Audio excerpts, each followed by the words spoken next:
comes to mind when you think of a chef's knife? Do you think of a villain in a horror movie? Or does it evoke some kind of emotion inside of you, like fear or intimidation? When I think of a chef's knife, I get excited.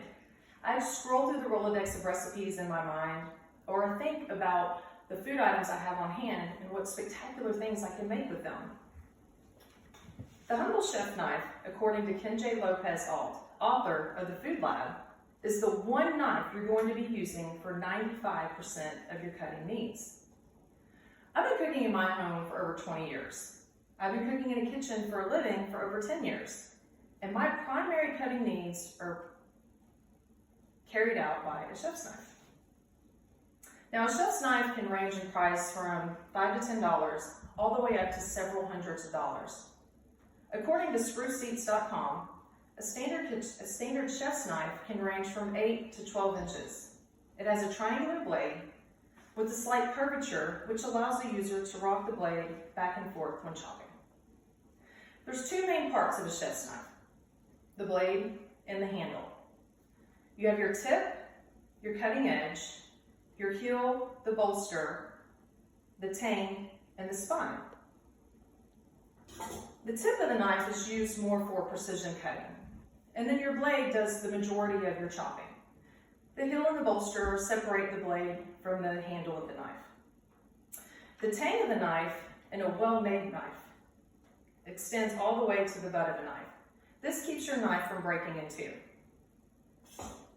The spine of the knife is used when you're chopping and you need to move food on your cutting board, and this will keep the blade of your knife sharp. Now that we've seen the parts of a chef's knife, let's move on to proper cutting techniques.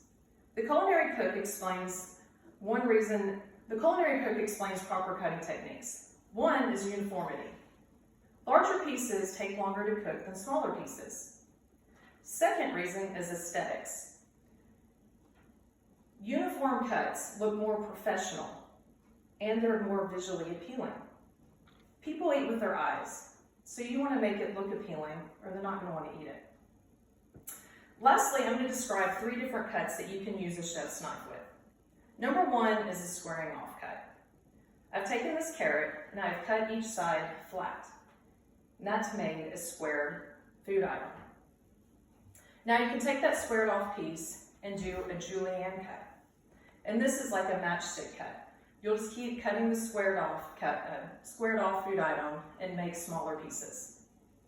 Lastly is your brunoise dice. This reduces your julienne cut to smaller cube-like pieces. The goal of all these cuts is to create uniformity, and every one of these cuts can be made with a chef's knife.